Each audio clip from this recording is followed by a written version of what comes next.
Digitalpianos für kleines Budget. Man fragt sich immer aufs Neue, geht es tatsächlich noch günstiger? Vor allem darf man sich fragen, welche Klang- und Spielqualität noch übrig bleibt. Diese Frage darf ich weiterleiten an Yassin Korchi von der Online-Musikschule Music to Me. Hallo Yassin. Hallo Jörg, grüß dich. Wir haben ja schon einige Pianos getestet, auch gerade in dieser Budgetklasse Ja. mit weniger schönen, aber auch positiven Überraschungen. Auf jeden Fall. Und Kawai kennen wir natürlich auch. Das ist jetzt das kleinste Modell. Bislang galt das KDP 120 als das kleinste. Jetzt geht es noch kleiner. Okay. Also ich meine, erstmal sieht es ja sehr ähnlich aus wie dieses Ja. KDP 120, wenn ich mich recht erinnere. Das haben wir ja schon getestet. Und ich glaube, wir gehen so vor wie immer. Wir hören es uns einfach mal an, spielen mal was an und dann werden wir, glaube ich, sehen, wo wir sind oder hören.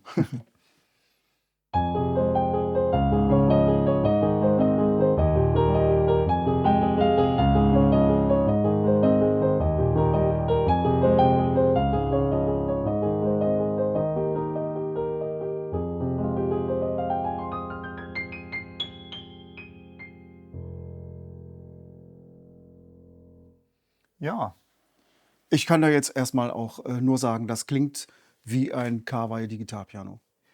unverkennbar.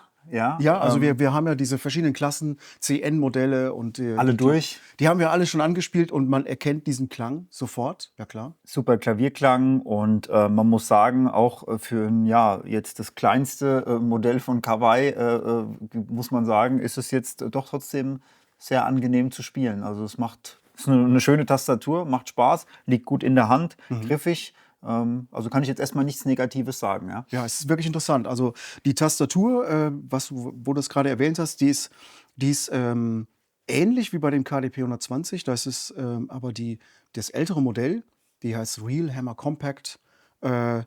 Und das ist das erste Modell davon. In dem KDP 120 ist dann das neuere mit der Nummer 2 dran. Aber ich habe jetzt erstmal so den Eindruck gehabt, dass das sich okay spielt.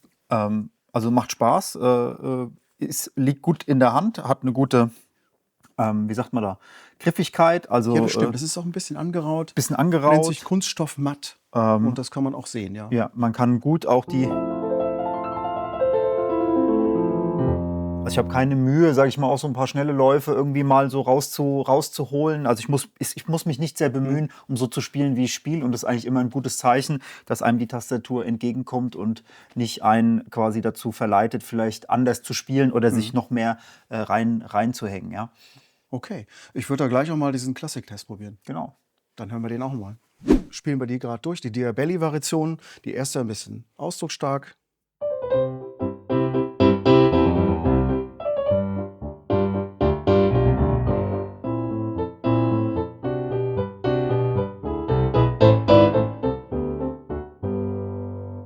Wunderbar. Spielt sich, Cool. es geht leicht von der Hand, Ja. ja. Jetzt die andere Version.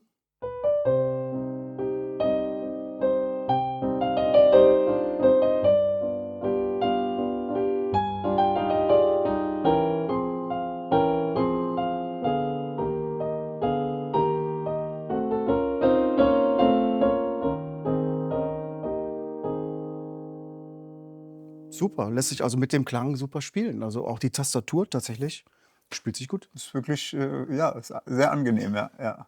Ja, also ich würde sagen, wir hören uns noch ein paar andere Sounds an. Da sind noch weitere Sounds drin. Insgesamt gibt es 15 Sounds und die schaltet man dann hier um. Also Bluetooth hat das nicht wie das größere Modell. Also da ist der Rotstift.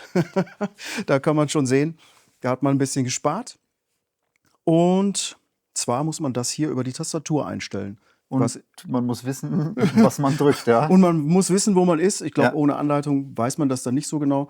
Also mit dem Sound Select-Taster sind es dann irgendwie diese Tasten. Also ich drücke mal hier drauf. Das müsste eigentlich der erste Sound sein. Ja, genau, den haben wir gespielt. Und was haben wir hier? Ah, das ist ein anderer Sound. Okay, also zwei wirklich unterschiedliche Klaviere. Klingt schon deutlich anders. Sehr anders, ja. Viel, viel heller auch, ne? Okay, machen wir da mal weiter. Was haben wir da noch?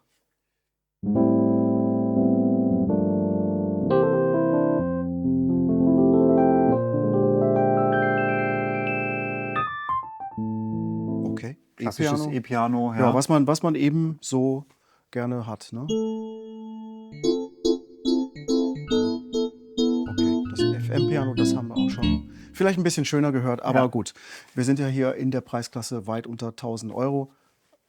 Der Fokus liegt halt hier ganz klar auf dem Basis-Klavierklang. Der ist super, der klingt gut und man hat noch ein paar Sounds dabei, so ein bisschen, wenn man noch ein bisschen probieren will. Und ich denke, das ist okay, aber man darf hier keine Wunder erwarten, auch natürlich auch für den Preis nicht, ja. Das würde ich auch mal sagen.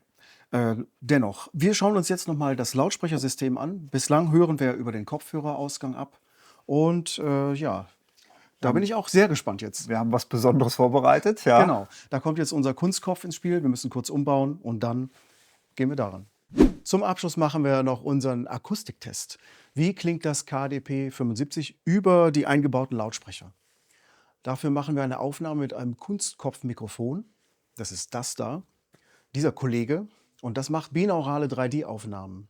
Dieser 3D-Effekt funktioniert aber nur dann, wenn ihr das folgende Klangbeispiel mit Kopfhörer anhört. So könnt ihr am besten den Klang aus der Spielposition wahrnehmen. Also ihr hört dann im Prinzip das, was Yassin auch beim Spielen hört. Und ich würde sagen, spiel doch noch mal das Beispiel vom Anfang.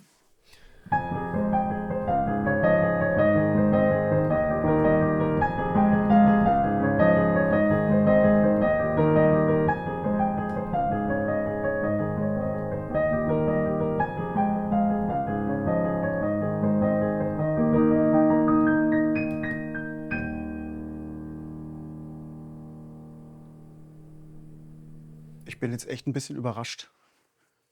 Also positiv überrascht. Gut, Weil ne? ich habe in den Spezifikationen gelesen, dass das Lautsprechersystem 2x9 Watt hat. Das ist deutlich weniger als das größte Modell. Und trotzdem klingt es recht ausgewogen. Auch es hat genug Bässe und Höhen. Also so wie ich das jetzt von hier wahrgenommen habe, klingt es gut. Klingt gut, ja. Also ich habe jetzt auf jeden Fall nichts vermisst. Natürlich hast du im Bassbereich natürlich bauartbedingt und auch von der Leistung etwas Einbußen. Aber prinzipiell muss man sagen, ist es eigentlich immer noch für den Preis eigentlich immer noch okay. Ja, absolut. Ja, also ich glaube, da können wir zusammenfassen. Ich würde sagen, ja, es gibt weniger Bluetooth, also gar nicht. Man kann das auch nicht über die App bedienen. Man hat weniger Lautstärke. Das ist also für kleinere Räume gedacht und da klingt es aber gut. Die Tastatur ist nicht taufrisch wie bei dem größeren Modell, aber trotzdem lässt sich das gut spielen. Die Klavierklänge überzeugen. Klar, man sieht hier auch ein bisschen natürlich so ein bisschen plastikmäßig, ne? Das Material ist auch ein anderes, ja. Aber ich glaube, damit kann man auch irgendwie leben. Also prinzipiell muss man sagen, ein gutes Gutes Einsteigerklavier. Gutes Einsteigerklavier, ja. Definitiv.